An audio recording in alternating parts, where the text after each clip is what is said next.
எசாயா புத்தகத்திலே 59வது அதிகாரம் முதல் வசனத்திலே ஆண்டவர் எங்களை பார்த்து சொல்கின்றார், மீட்க இயலாதவாறு என் கைகள் குறுகிவிடவில்லை, கேட்க முடியாதவாறு என் காதுகள் மந்தமாகிவிடவில்லை. ஆனால் உன்னுடைய குறைகள், குற்றங்கள், பாவங்கள் உன்னை மீட்க இயலாதவாறும் உன் குரலை கேட்க முடியாதவாறும் தடுத்து கொண்டிருக்கிறது. மகனே, மகளே, உன் பாவங்களை அறிவாயா? ஆண்டவர் மீட்க இயலாதவாறும் ஆண்டவர் உன் ஜெபத்தை கேட்க முடியாதவாறும் அவை தடுக்கின்றன என்பதனை நீ அறிவாயா? ஆண்டவர் கேட்பதெல்லாம், உன் பாவங்களை விட்டுவிட்டு என்னிடத்தில் வா, உன்னை நான் குணமாக்குவேன். ஆண்டவரிடத்தில் கேட்போமா? ஆண்டவரே, என்னை மன்னிப்பாயா?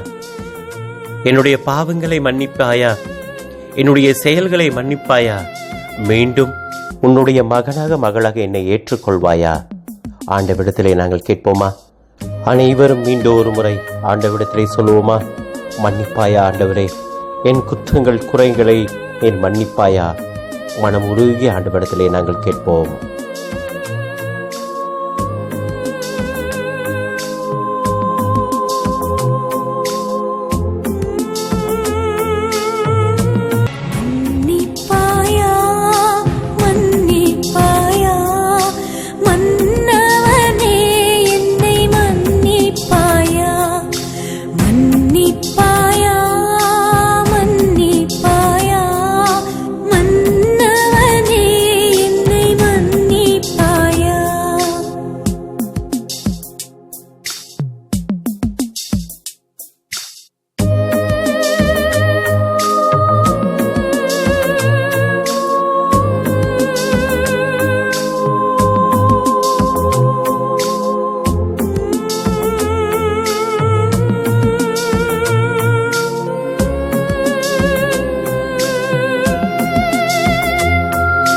பாதை தவறி நான் அலைந்தேன், பாவக்குழியில் நான் விழுந்தேன், தாங்கிய கரங்களை உதறிவிட்டேன், முன் ஏங்கிய இதயத்தை நொறுக்கிவிட்டேன்.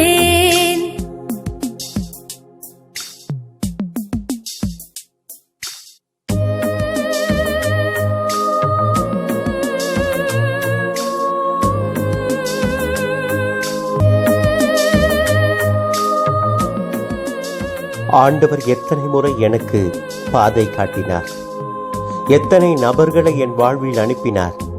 இந்த சரியான பாதையில் நீ செல் மகளே, இந்த சரியான பாதையில் செல் மகனே என்று எத்தனை முறை எனக்கு வழிகாட்டினார். எத்தனை அவருடைய செய்திகள் மூலமாக என் மனதோடு பேசினார்.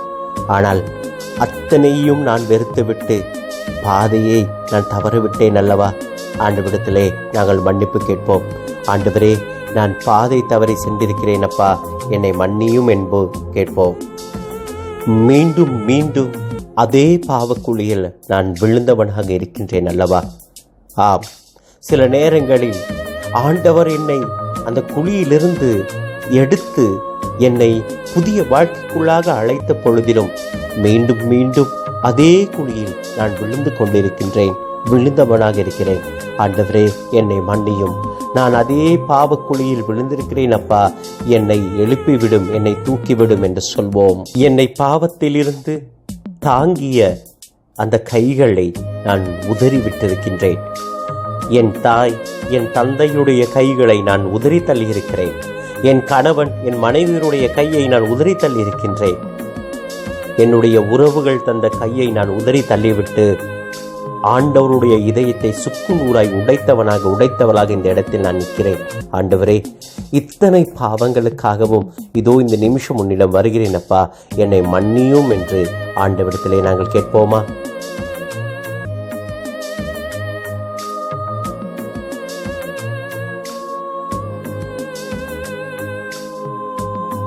பாதை தவறி நான் அலைந்தேன், பாவக்குழியில் நான் விழுந்தேன், தாங்கிய கரங்களை உதறிவிட்டேன், முன் ஏங்கிய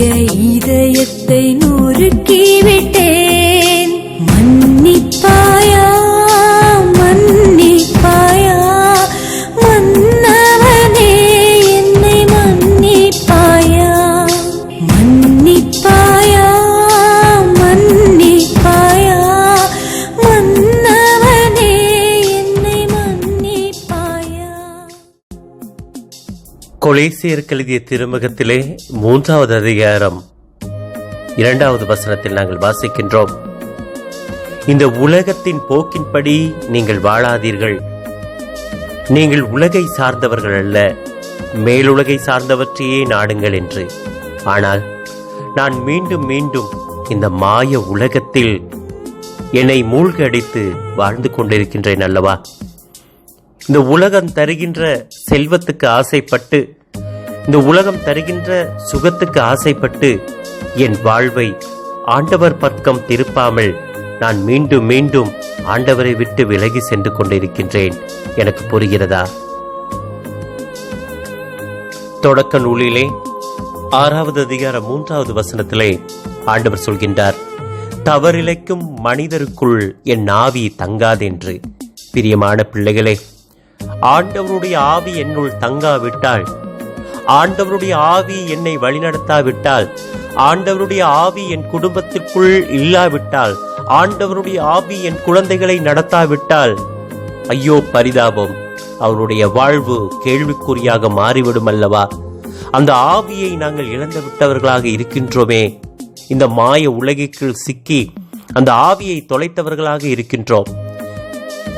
தாவீது தன்னுடைய ஜெபத்திலே சொல்வார், சங்கீதம் 51:11வது வசனத்திலே, ஆண்டவரே, என்னிடம் உள்ள அனைத்தையும் நீ என்னை எடுத்துவிடும், ஆனால் ஆவியை என்னிடமிருந்து எடுத்து விடாதையும். ஏனென்றால் அவன் அறிந்திருந்தான், அந்த ஆவி இல்லை என்றால். பிரியமான பிள்ளைகளே, ஆண்டவருடைய ஆசீர்வாதம் எங்களில் தங்காதென்று சொல்லி எத்தனை முறை நாங்கள் ஆண்டவரை விட்டு விலகி அந்த ஆவியை தொலைத்திருக்கின்றோம். ஆண்டவரே, என்னை மன்னியும், என் குடும்பத்தை மன்னியும், என் பிள்ளைகளை மன்னியும் என்று உருக்கத்துடன் நாங்கள் ஜெபிப்போமா? ஓசேயா புத்தகம் 5வது அதிகாரம் 4வது வசனத்திலே ஆண்டவர் சொல்கின்றார், அவர்களுடைய கடவுளிடம் திரும்பி வர அவர்களின் செயல்கள் விடுவதில்லை, ஏனெனில் விபச்சார புத்தி அவர்களை ஆட்கொண்டுள்ளது என்று. எனக்கு அருமையானவர்களே, எங்கள் வாழ்க்கையிலே உலக செல்வங்களை நாடி நாடி ஒன்றிருக்க இன்னொன்றை நாடி நாங்கள் செல்கின்ற பொழுது, என் வாழ்க்கையிலே நிறைய செல்வங்களை நாடி நான் ஓடுகின்ற பொழுது, இந்த விதமான விபச்சார புத்திக்குள்ளாக என்னை நான் ஈடுபடுத்துகின்றவளாக மாறுகின்றேன் அல்லவா? ஆண்டவர் இதைத்தான் கண்டிக்கின்றார். எப்பொழுது நாங்கள் ஆண்டவரிடத்திலே திரும்பி வரப்போகின்றோம்?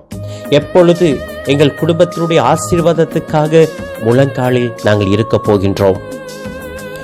ஆண்டவர் உலகுக்கு ஒளியாக வந்தார். ஆனால் ஒளிக்கு வருகின்ற பொழுது எங்கள் இதயம் படபடக்குகின்றது. ஆனால் ஒளியிடத்தில் வருவதற்கு நாங்கள் தயங்குகின்றோம். ஏனென்றால் அது எங்களை முழுமையாக வெளிச்சமிட்டு காட்டிவிடும். இருளில் செயல்களுக்கும் இருளில் வாழ்க்கைக்கும் பழக்கப்பட்டவர்களாக இருக்கின்றோம். அதனால் அந்த கிறிஸ்து என்ற ஒளியை நான் பலமுறை மறுதளித்திருக்கின்றேன். பிரியமான பிள்ளைகளே, உங்கள் உடல் தூய ஆவி குடிக்கொள்ளும் ஆலயம் என்று உங்களுக்கு தெரியாதா? ஆண்டவர் தன்னுடைய சொந்த இரத்தத்தினால் உங்களை விலை கொடுத்து வாங்கி விற்கிறார் என்று உங்களுக்கு தெரியாதா என்று பவுல் அடிகளார் கேட்கின்றார். ஆம் பிரியமான பிள்ளைகளே, அந்த மாபரன் குருதியை என்னுடைய தூய்மை இன்மையினால் நான் சிதற விட்டிருக்கின்றேன். ஆண்டவரிடத்திலே மன்னிப்பு கேட்போம். ஆண்டவரே, என் உடலினாலே செய்த ஒவ்வொரு பாவத்தின் போதும் உம்முடைய குருதியை அல்லவா நான் சிதறவிட்டேன். என்னை மன்னியும் ஆண்டவரே. என் குடும்பத்தின் பாவங்களை மன்னியும். உம்முடைய ஆசீர்வாதத்தை பெறுவதற்கு இந்த பாவம் தடையாக இருக்கக்கூடாது, என்னை மன்னியும் என்று ஆண்டவரிடத்திலே உருக்கத்தோடு நாங்கள் ஜெபம் செய்து ஆண்டவரிடத்திலே சொல்லி பாடுவோம். ஆண்டவரே மன்னியும், என்னையும் என் குடும்பத்தையும் மன்னியும் என்று சொல்லி நாங்கள் ஆண்டவரிடத்திலே கேட்போமா?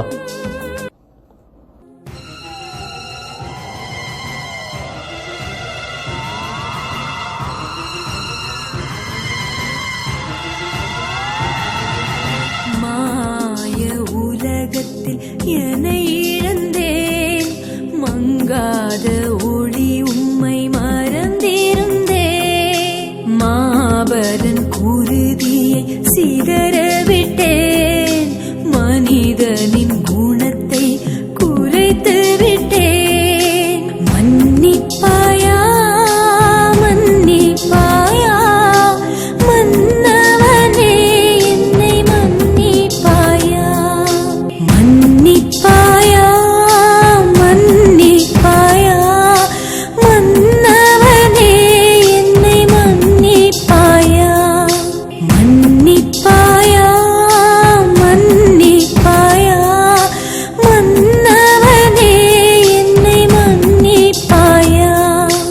உனக்கு ஒரு தகுந்த துணையை நான் ஏற்படுத்துவேன் என்று உன்னிடத்தில் ஒப்பு கொடுத்த, உன் கைகளில் கொடுத்த உன் கணவனுக்கு நீ செய்த துரோகம், உன் மனைவிக்கு நீ செய்த துரோகம், உன் கணவனை மற்றவர்கள் முன் காட்டிக் கொடுத்த அந்த நிமிஷம், அவருடைய குறைபாடுகளை மற்றவரிடத்திலே சொல்லி அவரை இழிவுபடுத்திய அந்த நிமிஷம், இதற்காக ஆண்டவரிடத்திலே மன்னிப்பு கேட்போம். உன்னுடைய மனைவிக்கு செய்ய வேண்டிய கடமைகளை செய்யாது அவளுக்கு, அவளுடைய இதயத்திற்கு பாரமான அந்த நிமிஷங்கள், அவள் எல்லாவற்றையும் விட்டுவிட்டு வந்தாள் என்ற உணர்வு கூட இல்லாமல் கை நீட்டி அடித்த அந்த நிமிஷங்கள், அவள் செய்கின்ற அந்த வேலைகளை பொருட்படுத்தாது அவளுக்கு கொடுத்த இம்சைகள், அவளுக்கு கொடுத்த துக்கங்கள், ஆண்டவரிடத்திலே மன்னிப்பு கேட்போம். ஆண்டவரே, நீர் எனக்கு கொடுத்த இந்த துணையை நான் சரியாக புரிந்து கொள்ளவில்லை. அவளை காட்டி கொடுத்திருக்கிறேன். அவளுக்கு நான் செய்ய வேண்டிய கடமைகளை செய்யவில்லை. அவரை நான் காட்டி கொடுத்திருக்கிறேன். அவருக்கு என்னுடைய கடமைகளை சரியாக செய்யவில்லை. ஆண்டவரே, என்னை மன்னியும். நீர் கொடுத்த இந்த பொறுப்பிலிருந்து நான் தவறி இருக்கிறேன், என்னை மன்னியும் என்று சொல்லி ஆண்டவரிடத்திலே மன்னிப்பு கேட்போமா? மன்னிப்பாயா மன்னிப்பாயா மன்னவனே, என்னை மன்னிப்பாயா. மன்னிப்பாயா மன்னிப்பாயா மன்னவனே, என்னை மன்னிப்பாயா. மன்னிப்பாயா மன்னிப்பாயா மன்னவனே, என்னை மன்னிப்பாயா. மன்னிப்பாயா மன்னிப்பாயா மன்னவனே, என்னை மன்னிப்பாயா.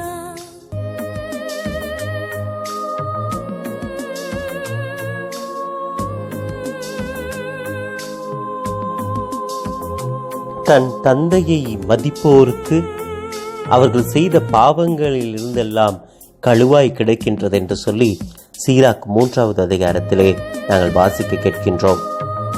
அங்கே ஆண்டவர் பிள்ளைகளை பார்த்து சொல்வது, உன் தாய் அல்லது உன் தந்தை முதுமை அடையும் பொழுது அவளுக்கு நீ உதவு என்று. ஆனால் எங்களில் எத்தனை பேர் எங்களுடைய தாய் தந்தையரை நாங்கள் மதித்து நடக்கின்றோம்? அவர்களுடைய கண்ணீருக்கு நாங்கள் எத்தனை பேர் காரணமாக இருந்திருக்கின்றோம்? உன் சொல்லாலும் செயலாலும் உங்கள் பெற்றோரை மதியுங்கள், அப்பொழுது உங்களுக்கு ஆண்டவருடைய ஆசீர் கிடைக்கும்.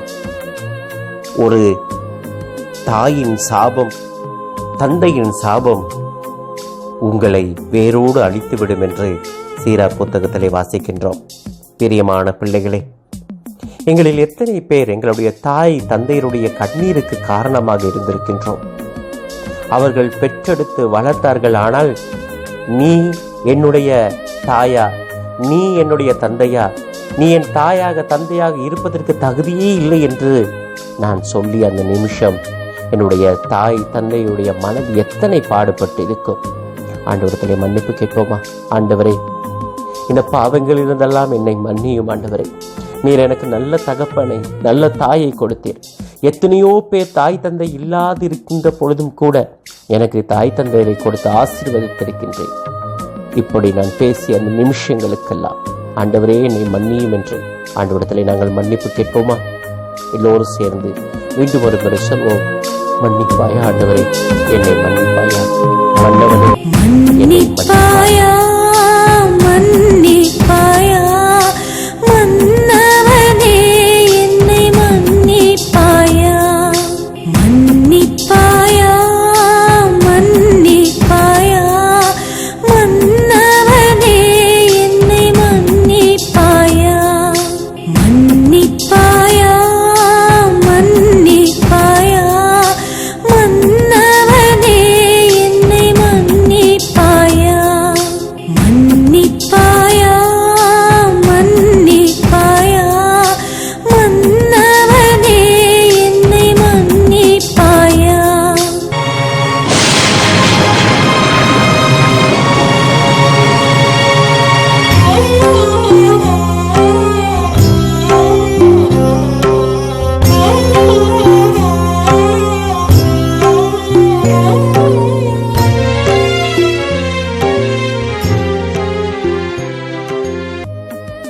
பிரியமான பிள்ளைகளே, தொடக்க நூலில் நாங்கள் வாசிக்கின்றோம், ஆதாம் ஏவாள் பாவம் செய்து அந்த தோட்டத்தில் இருக்கும் பாக்கியத்தை இழந்த பொழுது அவர்களை ஆண்டவர் தோட்டத்திலிருந்து வெளியேற்றுகின்றார்.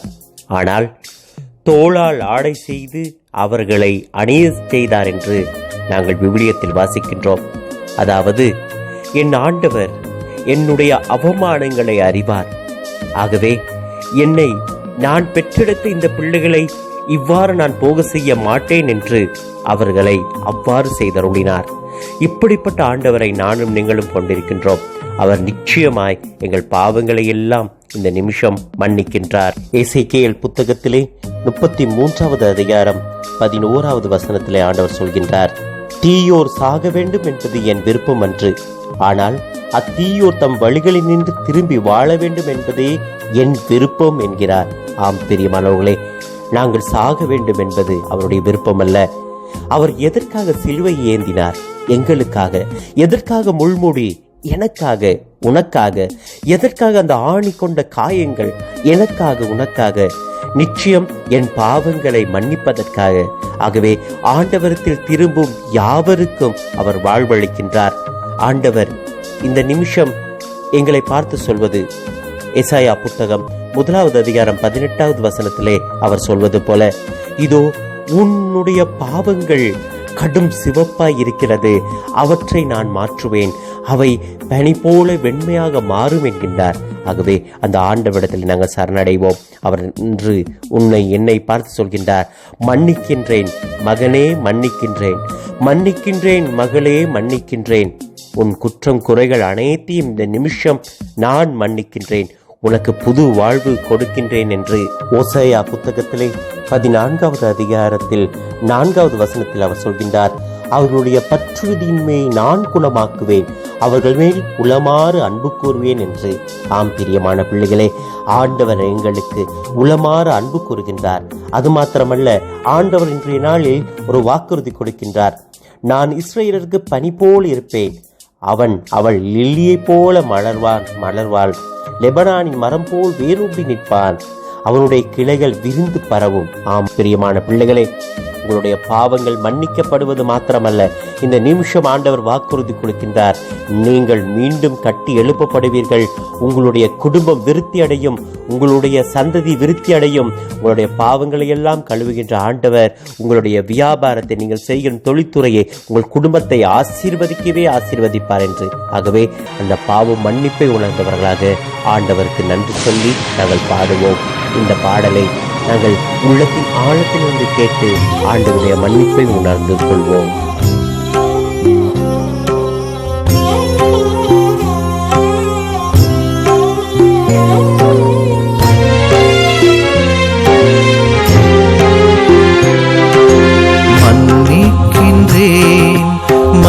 மன்னிக்கின்றேன் என் மகனே, எப்போதும் மன்னிக்கின்றேன், மன்னிக்கின்றேன், மன்னிக்கின்றேன் என் மகளே, எப்போதும் மன்னிக்கின்றேன்.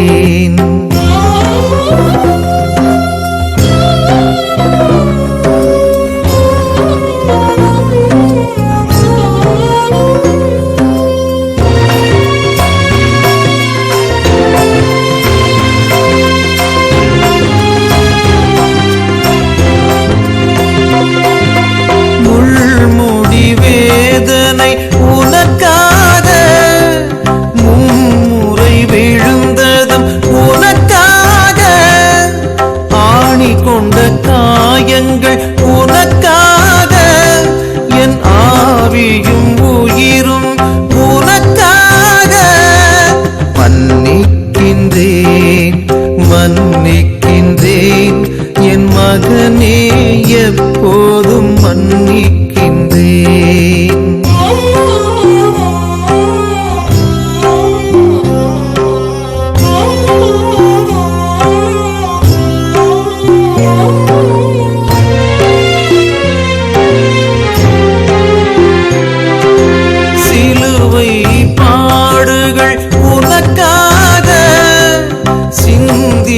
திரு ரத்தம் உனக்காக, கல்வாரி